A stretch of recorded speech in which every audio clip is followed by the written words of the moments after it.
हरामी, एक गुमनाम पहचान। इस इमोशनल ऑडियो ड्रामा का राइटर, नरेटर और पब्लिशर हैं स्वीट ऑडिबल। प्रस्तावना: बिना नाम का जन्म। उस रात बारिश सुइयों की तरह बरस रही थी, एक पागलपन भरा मानसून जिसने नंदीपुर गांव को अपने अंधेरे में निगल लिया था। आंधियां बांस के झुरमुटों से होकर चीखती गुजर रही थीं, टिन की छतें कांप रही थीं और जमीन पर चलते इंसानों के निशान मिट चुके थे।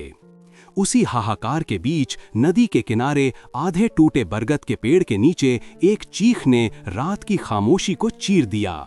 नन्ही, कमजोर लेकिन इंसानी। वो एक नवजात शिशु की रोने की आवाज थी। किसी को नहीं पता था कि वो औरत कहां से आई थी।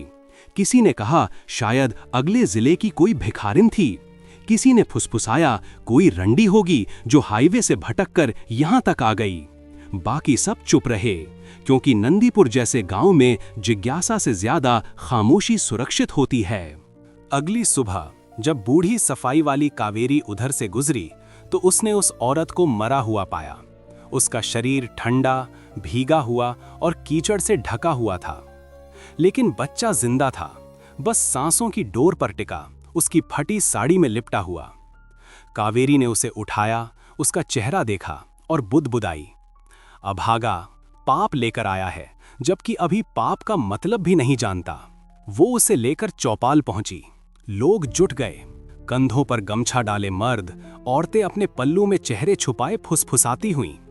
किसी ने ऊंची आवाज में पूछा, किसका बच्चा है ये? दूसरे ने थूक कर कहा, रंडी का बेटा, नदी में फेंक दो, इससे पहले कि हम सबको अपशकुन दे। लेकिन कावेरी अड़िग खड़ी रही। वो विधवा थी, दूसरों के घरों की झाड़ू पोंछा करके जीती थी, पर उसकी रीढ़ की हड्डी गांव के किसी मर्द के अहंकार से कहीं ज्यादा सीधी थी। उसने शांत लेकिन दृढ़ स्वर में कहा, अगर नदी इसे ले गई तो सबसे पहले हमारी इंसानियत बह जाएगी। उस दिन मुखिया ने अनिच्छा से उसे बच्चे को पालने की इजाजत दे दी। कावेरी ने उसे अपने झोपड़े में पाला, शमशान घाट के किनारे, राख और आवारा कुत्तों के बीच। उसे बकरियों का दूध पिलाया और लोगों से मांगी हुई दया पर जिंदा रखा।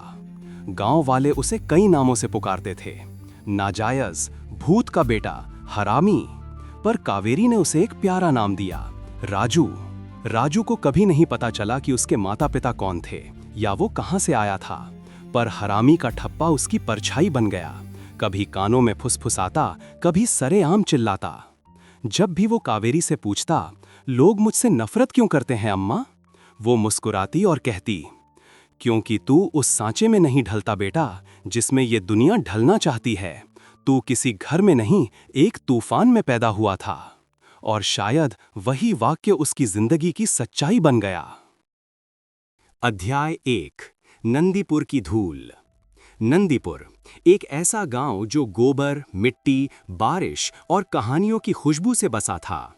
वो दो नदियों के बीच फैला था, एक थी बैतरणी और दूसरी एक बेनाम धारा, जिसे गांव वाले प्यार से छोटी मां कहते थे।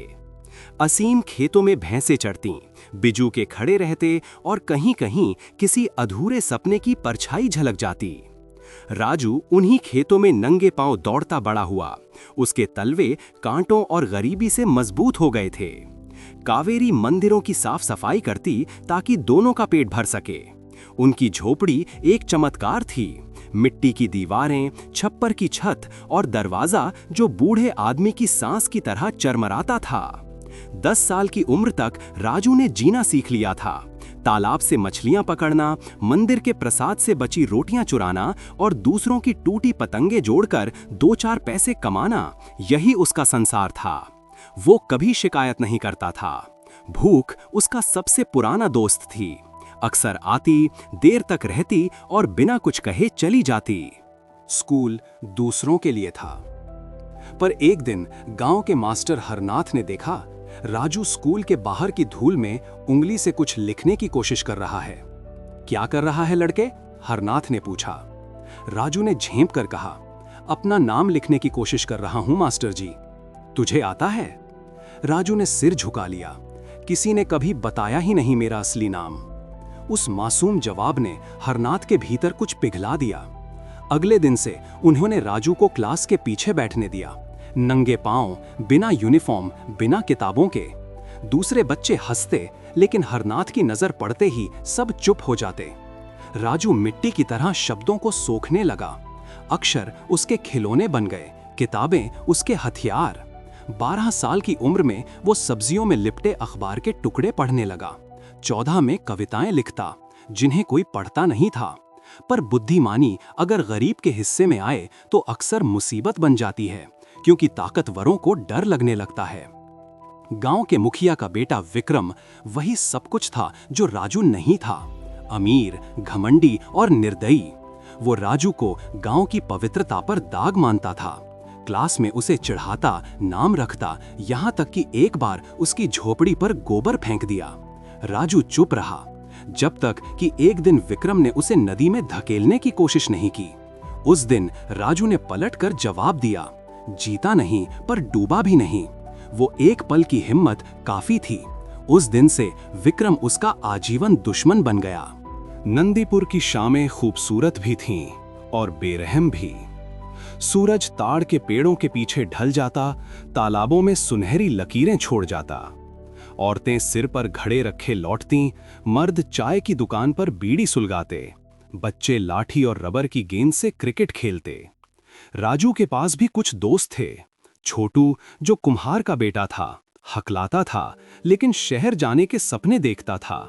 परी, जो बुनकर परिवार की चंचल लड़की थी, और मीरा, मुखिया की भतीजी। मीरा, वो बाकियों से अलग थी, पढ़ी लिखी, नर्म स्वभाव की, और उसकी आंखों में अजीब सी समझ थी। जब दूसरे राजू को घृणा से देखते, मीरा उससे बिना झिझक बात करती। एक दिन उसने उसे आधा खाया आम दिया और कहा, तुम भूखे लग रहे हो। राजू कहना चाहता था, मैं हमेशा रहता हूं, पर बस मुस्कुरा दिया। फिर वो अक्सर मिलते, पुराने बरगद के नीचे, कुएं के पास या स्कूल जाते रास्ते में। मीरा उसे किताबों की बातें बताती, राजू उसे अपने सपनों के किस्से सुनाता। वो टैगोर की कविताएं पढ़ती और राजू उन शब्दों को ऐसे सुनता जैसे हर शब्द सूरज की किरण हो। पर मीरा का परिवार ऐसी दोस्ती कभी स्वीकार नहीं करता। एक हरामी लड़का और मुखिया की भतीजी, ये उनके लिए पाप था। एक बार विक्रम ने उन्हें साथ देखा तो थूका, अपनी गंदगी दूर रख उससे। राजू ने मुट्ठियां भींच लीं, पर कुछ कहा नहीं। वो जानता था अभी चुप रहना ही बेहतर है। फिर आया कार्तिक पूर्णिमा का मेला, नंदीपुर का सबसे बड़ा उत्सव। पूरा गांव नदी किनारे जमा था। तेल के दीपक पानी में तैर रहे थे, मानो सैकड़ों जुगनू झिलमिला रहे हों। हवा में गुड़, चमेली और भजन की महक घुली हुई थी। राजू 2 रुपए रोज पर मुरमुरे बेचने के स्टॉल पर काम कर रहा था। उसी रात चांदनी के नीचे मीरा उसे नदी किनारे मिली। तुम बदल गए हो, उसने मुस्कुरा कर कहा। कैसे? राजू ने पूछा। अब तुम बच्चे नहीं लगते, कोई ऐसे दिखता है जो भाग जाना चाहता हो। राजू कुछ पल खामोश रहा, फिर बोला, शायद चाहता हूं। मीरा ने अपने छोटे थैले से एक मुड़ा हुआ कागज निकाला, कटक शहर का पुराना नक्शा। अगर कभी जाओ, उसने कहा, तो ये ले जाना। इस धूल के पार भी एक दुनिया है राजू, तुम्हें वो देखनी चाहिए। राजू कुछ कह पाता इससे पहले कुछ गांव वाले उधर आने लगे। मीरा भीड़ में ऐसे गुम हो गई जैसे चंदन की खुशबू हवा में खो जाती है। उस रात राजू झोपड़ी में लेटा जागता रहा। ढोल की आवाजें धीरे धीरे अंधेरे में गुम हो रही थीं। बगल में कावेरी धीमे खर्राटे ले रही थी। राजू ने नक्शा फिर खोला और सोचा, शायद जिस तूफान ने मुझे यहाँ लाया वो यहीं खत्म होने के लिए नहीं था। बाहर फिर बिजली कड़की और लगता था इतिहास एक और तूफान की तैयारी कर रहा था। अध्याय 2, कीचड़ में एक किरण। 2 साल बीत चुके थे उस चांदनी मेले को, पर राजू के पास अब भी मीरा का दिया हुआ नक्शा था, पुरानी स्कूल की कॉपी के बीच तह करके रखा हुआ। कागज पीला पड़ गया था, स्याही धुंधली, पर उसकी लिखावट अब भी जिंदा थी, मानो किसी और दुनिया से आती फुसफुसाहट हो। अब राजू 16 साल का था, कंधे चौड़े हो गए थे, आवाज भारी, और भूख अब सिर्फ पेट की नहीं, एक मकसद की भूख बन चुकी थी, जो दरांती की धार से भी ज्यादा तेज थी। कावेरी की कमर और झुक गई थी, पर उसका हौसला नहीं टूटा था। हर सुबह वो मंदिर के गीत गुनगुनाती और राजू कुएं से पानी भर लाता। जिंदगी अब भी गरीब थी, पर उसमें एक ताल था, जीवित रहने का ताल। राजू आधा दिन मास्टर हरनाथ के साथ पढ़ता और बाकी आधा दिन खेतों में काम करता। 10 घंटे की पसीने की मेहनत पर 2 रुपए मिलते, पर असली इनाम पैसा नहीं था, इज्जत थी, जो नंदीपुर में सबसे दुर्लभ चीज थी। एक उमस भरी दोपहर वो बरगद के पेड़ के नीचे बैठा अपने पैरों की मिट्टी झाड़ रहा था कि पीछे से एक मुलायम आवाज आई।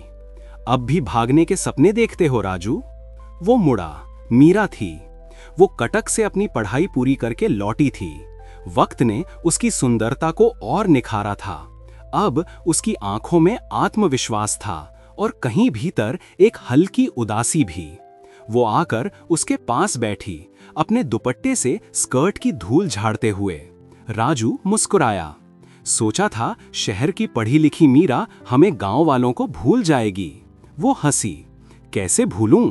इन खेतों ने मुझे वो सिखाया जो शहर की कोई किताब नहीं सिखा सकती। बातचीत बहने लगी, पहले धीमे फिर खुले दिल से। मीरा ने उसे कटक के कॉलेज की बातें बताईं।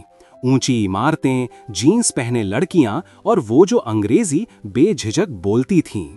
राजू सुनता रहा, आधा गर्व से आधा जलन से।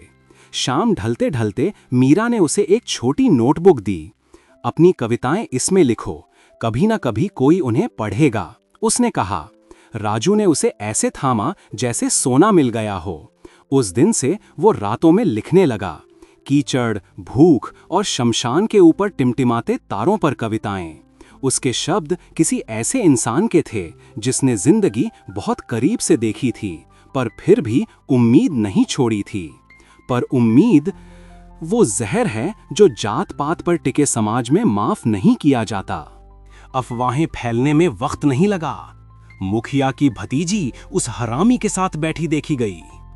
विक्रम, जो अब 20-22 साल का था और अपने बाप के घमंड का वारिस बन चुका था, इस बात को अपनी बेइज्जती मान बैठा।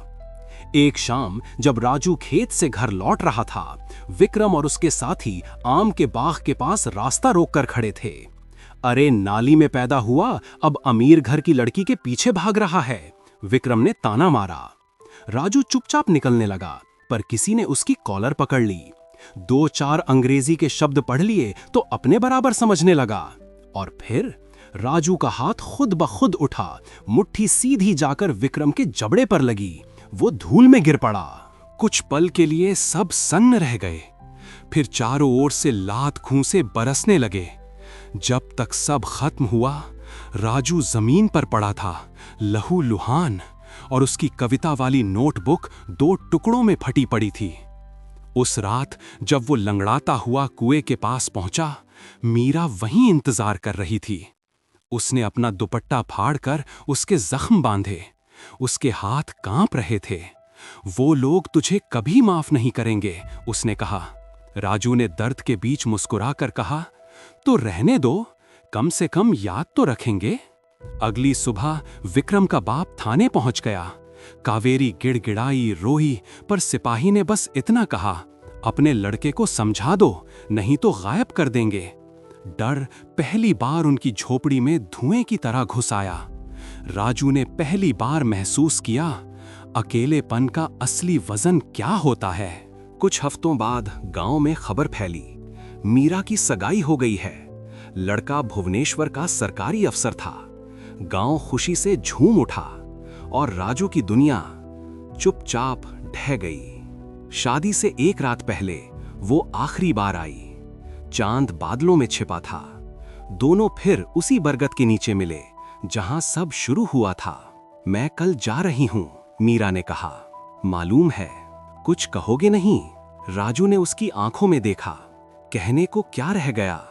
तुम रोशनी हो, मैं कीचड़। मीरा की आंखों में आंसू चमक उठे। शायद इसीलिए तो मैं तुम्हारी ओर खिंचती रही। रोशनी को जीने के लिए अंधेरा चाहिए। राजू कुछ कह पाता, इससे पहले उसने उसके माथे को चूमा।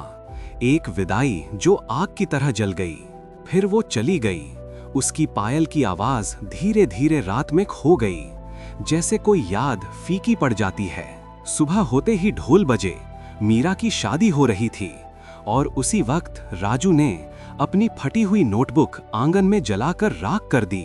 धुआं उठा, उसमें हानि की गंध थी, पर साथ ही पुनर्जन्म की भी। अध्याय 3, खेतों की परछाइयां। जिंदगी का एक अजीब नियम है, ये टूटे हुए इंसान को अक्सर किसी मकसद की तरफ धकेल देती है। मीरा के जाने के बाद राजू ने स्कूल जाना बंद कर दिया। अब वो इधर उधर के छोटे मोटे काम करने लगा। बैलगाड़ी में बोझ लादना, खेतों की बाड़ ठीक करना या साप्ताहिक हाट में बोरियां ढोना। कावेरी चिंतित रहती, मगर जानती थी कि अब शब्दों से उसे बांधा नहीं जा सकता। एक शाम मास्टर हरनाथ उनकी झोपड़ी पर आए। बोले, तेरी समझ गांव के कई लड़कों से ज्यादा तेज है राजू, इसे यूं मिट्टी में गाड़ मत दे। मैं चाहता हूं तू कट्टक चल, वहां एक छोटा काम मिल जाएगा, मेहनत का मगर ईमानदार। राजू ने चुपचाप सिर झुका लिया। शहर एक सपना था और एक खतरा भी, मगर कावेरी ने उसे जाने को कहा। जा बेटा, उसने कहा, तू तूफान में जन्मा है, उसकी खामोशी में मत सड़। इस तरह 50 रुपए, आधा भरा बैग और मीरा का पुराना नक्शा लेकर राजू ने नंदीपुर छोड़ दिया। कट्टक एक बवंडर था। हॉर्न, धुआं, भीड़ और महत्वाकांक्षा की निरंतर गूंज। 3 रातें उसने पुल के नीचे गुजारी। फिर एक बस डिपो के पास चाय की दुकान पर काम मिल गया।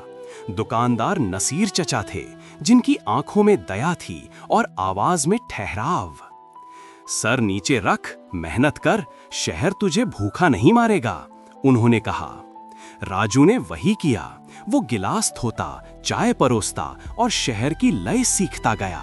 रात को फेंके हुए अखबार पढ़ता, सुर्खियों और विज्ञापनों से अंग्रेजी सीखता। कुछ महीनों में वो अनपढ़ ग्राहकों के लिए खत लिखने लगा। हर खत के 2 रुपए मिलते। शहर ने उसे गति सिखाई, शक सिखाया और आत्मसम्मान भी। मगर भीतर कहीं मीरा की मुस्कान की गूंज अब भी थी, अधूरी धुन की तरह। उधर नंदीपुर में बिक्रम की ताकत बढ़ती जा रही थी। अब वो ठेकेदार बन गया था, जमीनें हड़पता, डर फैलाता। उसे ये भी पता चला कि राजू अब शहर में कमाने लगा है और हर महीने कावेरी को मनी ऑर्डर भेजता है। ईर्ष्या ने नफरत का रूप ले लिया। एक रात 2 आदमियों ने कावेरी की झोपड़ी में आग लगा दी। गांव वाले दूर से तमाशा देखते रहे। जब तक मदद पहुंची, सब कुछ राख हो चुका था। कावेरी बच गई, मगर उसका शरीर झुलस गया था। राजू जब खबर सुनकर लौटा, उसका दिल सीने में धड़क नहीं, धधक रहा था। उसने कावेरी को चारपाई पर पड़े देखा, कपड़ों के नीचे पट्टियां और होठों पर धीमी मुस्कान। किसने किया ये? उसने कांपते हुए पूछा। कावेरी ने धीरे से कहा, वही जो तुझसे डरते हैं। बिक्रम, उसकी आंखों में आंसू थे। वादा कर राजू, तू उनके जैसा मत बनना, मगर बदले का बीज एक बार बो दिया जाए तो माफी की जमीन पर भी सबसे तेज वही उगता है। उस रात जब बारिश फिर नंदीपुर पर बरसी, राजू बिक्रम के हवेली के बाहर खड़ा था। भीतर दिए की लौ कांप रही थी, उसकी मुट्ठियां कसी थीं और भीतर न्याय की चीख गूंज रही थी। मगर तभी कावेरी की आवाज याद आई, उनके जैसा मत बन। वो मुड़ा और अंधेरे में खो गया। लेकिन तकदीर का खेल कुछ और ही था। अगली सुबह बिक्रम का छोटा भाई नदी किनारे पिटा हुआ मिला। उसकी सोने की जंजीर गायब थी। गांव वालों ने उंगली उठाई, राजू ने किया।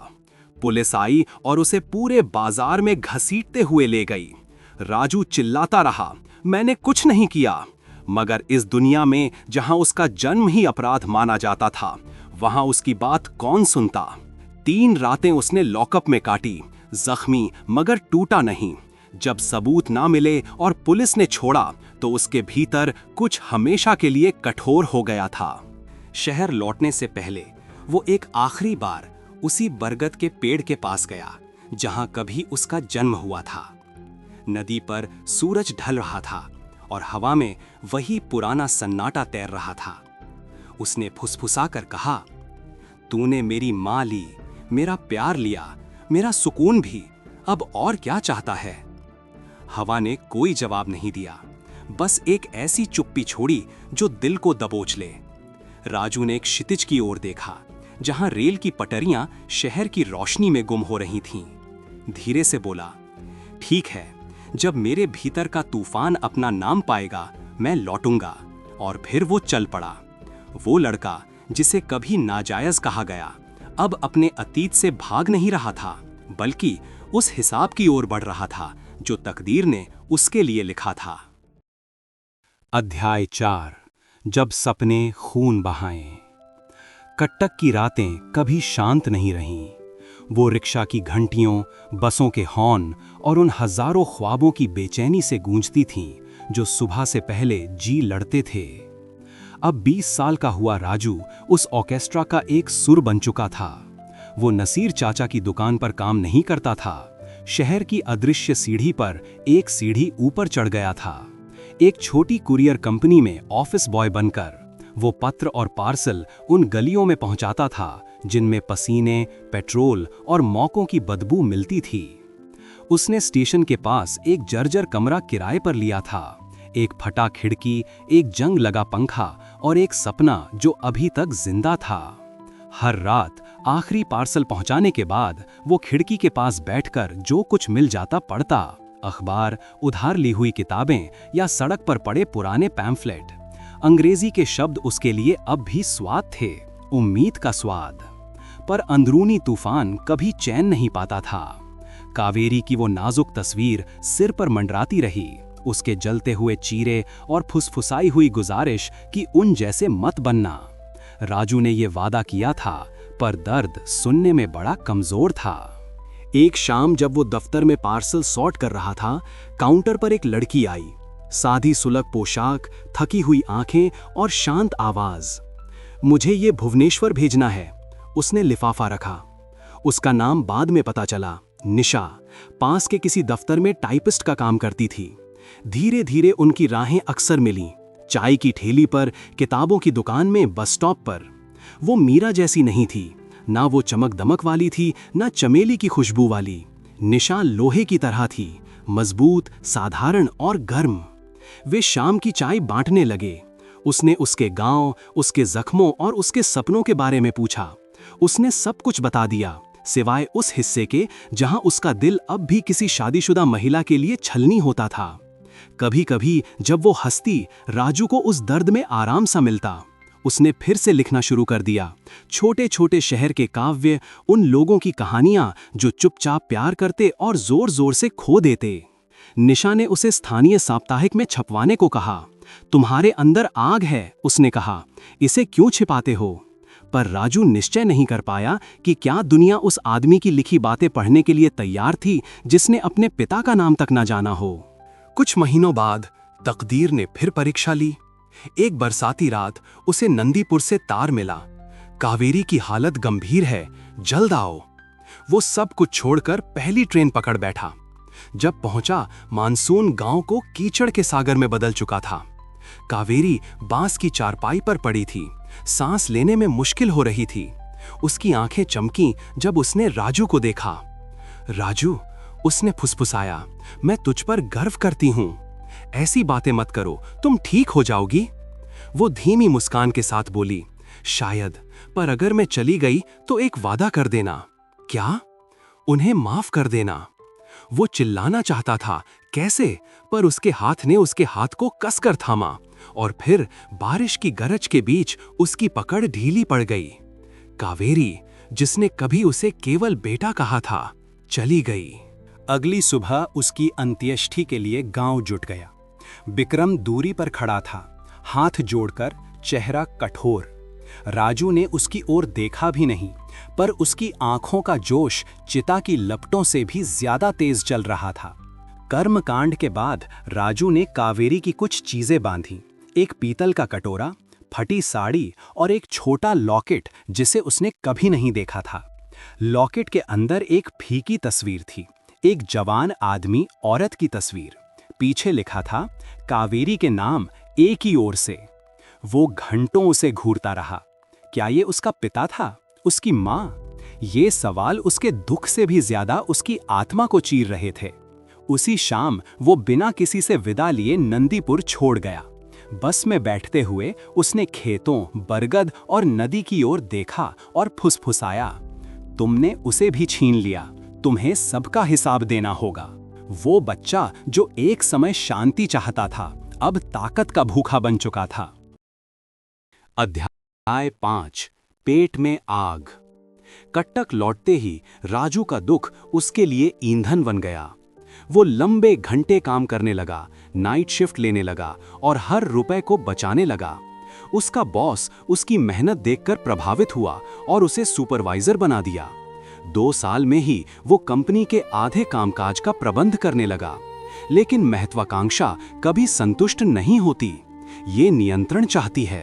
राजू चाहता था अपना खुद का व्यवसाय, कुछ ऐसा जो उसे उस दुनिया में सम्मान दिलाए जहां कभी उसे नीचा देखा गया था। पैसा बचाकर और नसीर चाचा की मदद से उसने एक छोटी लॉजिस्टिक्स कंपनी शुरू की, कावेरी कुरियर्स। सिर्फ नाम ही आशीर्वाद जैसा महसूस होता था। वो दिन रात काम करता, ऑफिस में सोता, खुद पैकेज डिलीवर करता, जरूरत पड़ने पर पुलिस वालों को खुश करता और केवल मेहनत और ईमानदारी से भरोसा कमाता। 3 साल में कावेरी कुरियर्स शहर की सबसे भरोसेमंद छोटी फर्मों में से एक बन गई और राजू, जो कभी मंदिर के फर्श झाड़ने वाला अनाथ था, अब राजू भाई कहलाने लगा। शहर के व्यापारिक दायरे में अपनी तेज सूझबूझ और शांत निर्दयता के लिए जाना जाता। निशा उसके साथ थी, हमेशा।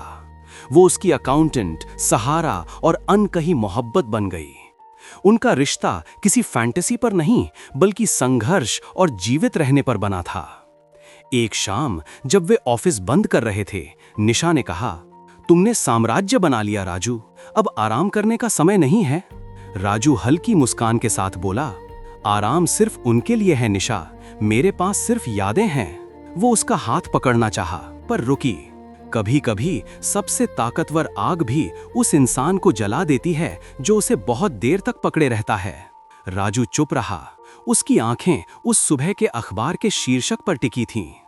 गांव के ठेकेदार बिक्रम मिश्रा ने ग्रामीण सड़क निर्माण के लिए सरकारी टेंडर जीता। लग रहा था जैसे अतीत ने मुकुट पहन लिया हो। उस रात राजू सो नहीं पाया। छत के पंखे को घूमते हुए घूरता रहा और वही सवाल फुसफुसाया, वो अब भी क्यों जीत रहा है? सूर्योदय तक उसने फैसला कर लिया। करीब 5 साल बाद वो नंदीपुर लौटा। गांव बदल गया था, नई सड़कें, नई दुकानें, पर पुरानी भेदभाव की सोच अभी भी नई रंगत के नीचे छिपी थी। बिक्रम अब सफेद बोलेरो चलाता था, स्कूल के पास हवेली बनाई थी और ऐसा चलता था जैसे वो अछूत है।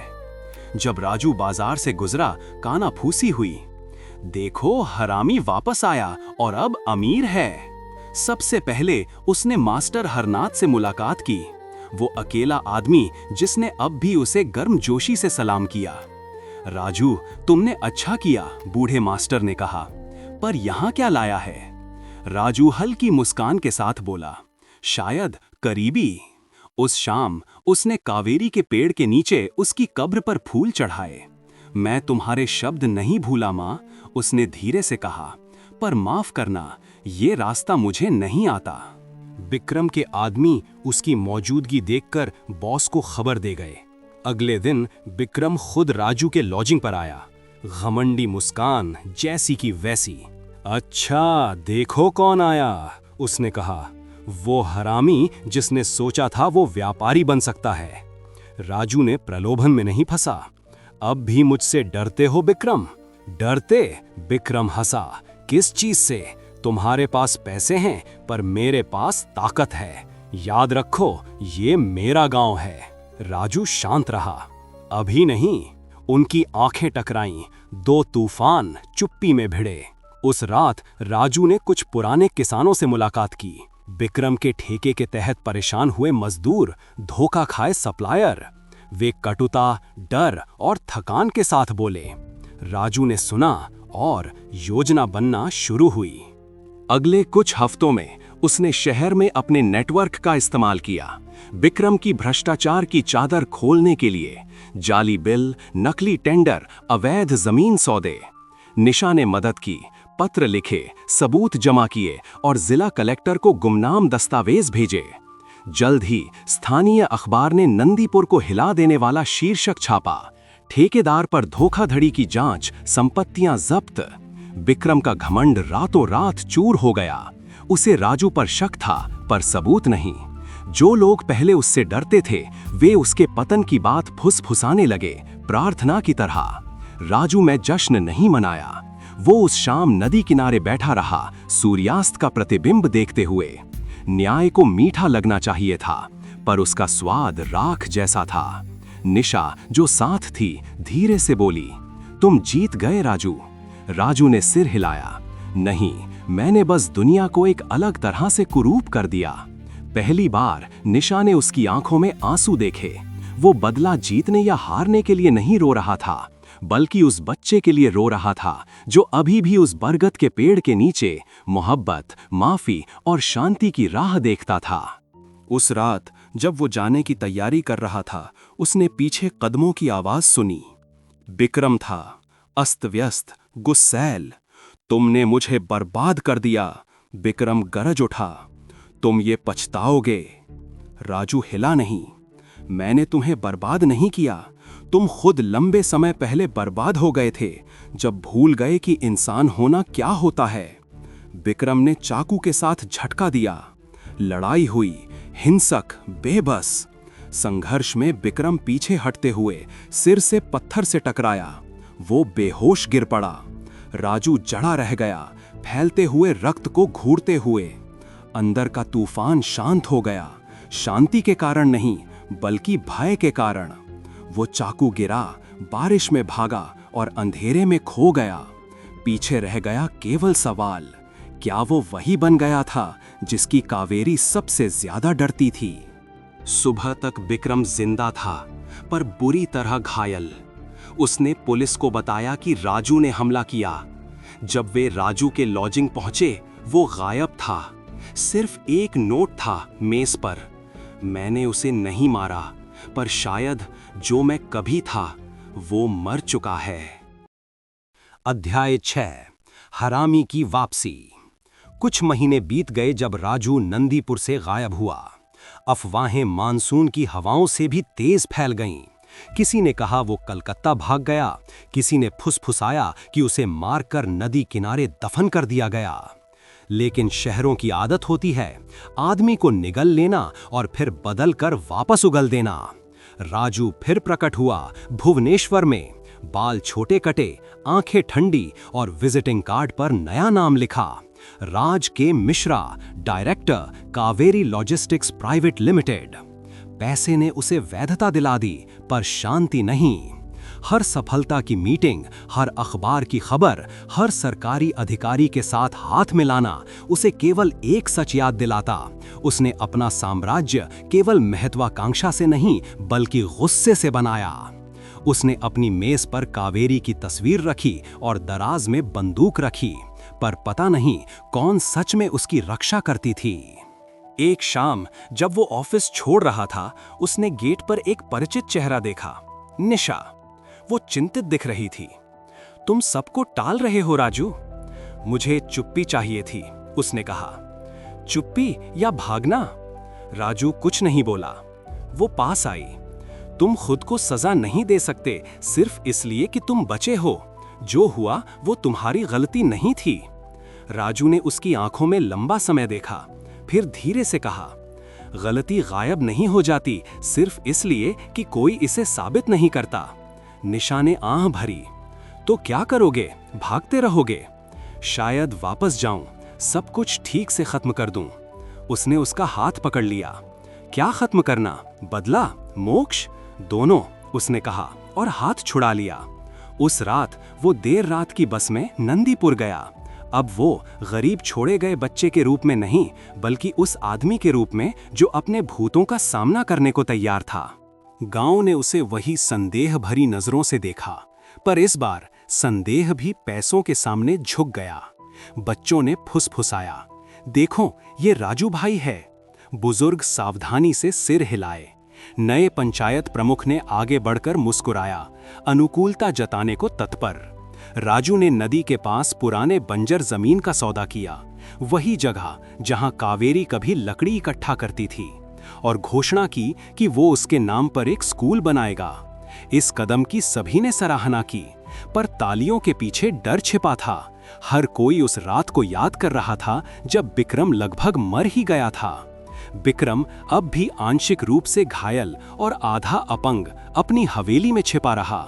घमंड टूटा, ताकत चली गई और वो बंद दरवाजों के पीछे जी रहा था। जब उसने सुना कि राजू दान देने लौट आया है तो वो कड़वाहट से हंसा। हरामी की दानदाता, उसने फुसफुसाया। एक दोपहर जब मजदूर स्कूल की साइट पर काम कर रहे थे, राजू बरगद के पेड़ के पास खड़ा नदी को चमकते हुए देख रहा था। पीछे से एक नाजुक आवाज आई, अभी भी अतीत से लड़ रहे हो राजू? वो मुड़ा, मास्टर हरनाथ थे, बूढ़े, छड़ी पर टिकी हुई उम्र के निशान। सर, राजू ने उनके चरण छूते हुए कहा। बूढ़े ने मुस्कुराया, तुम बदल गए हो, आंखों ने बहुत देखा है। शायद यही किसी बनने की कीमत है। किसी बनने में आसान है, हरनाथ ने धीरे कहा, इंसान बने रहना कठिन है। ये शब्द किसी भी अपशब्द से ज्यादा तेज चोट पहुंचा गए।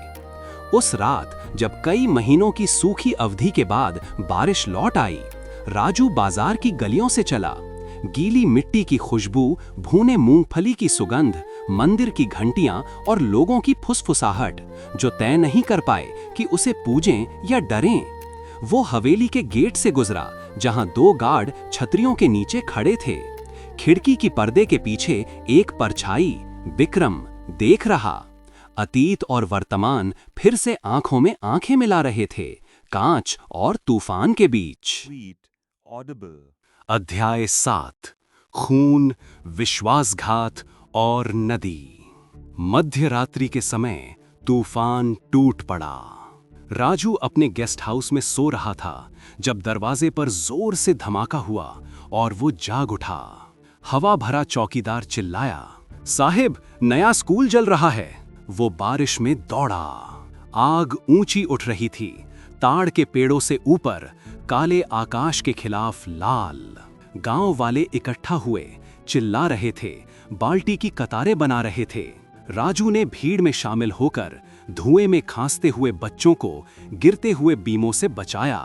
भोर तक स्कूल नष्ट हो चुका था, सिर्फ राख और मुड़ी हुई लोहे की चादर बची थी। पुलिस आई, बयान लिखे और चली गई, शॉर्ट सर्किट की बात करते हुए। लेकिन राजू जानता था, ये कोई हादसा नहीं था, ये संदेश था।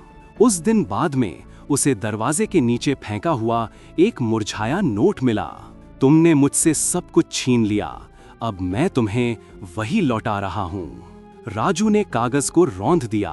गुस्सा उसके भीतर उस आग की तरह जल रहा था जिसने उसकी मां के नाम को जला दिया था। कावेरी की मौत के बाद पहली बार उसने दराज में बंदूक भरी।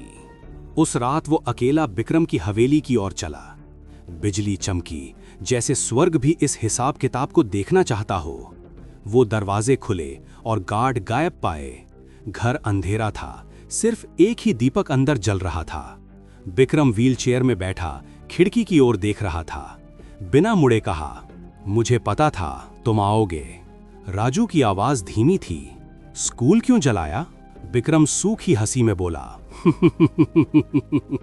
क्योंकि मैं चाहता था कि तुम फिर से असहाय महसूस करो, जैसा मैंने महसूस किया जब तुमने मुझसे सब कुछ छीन लिया।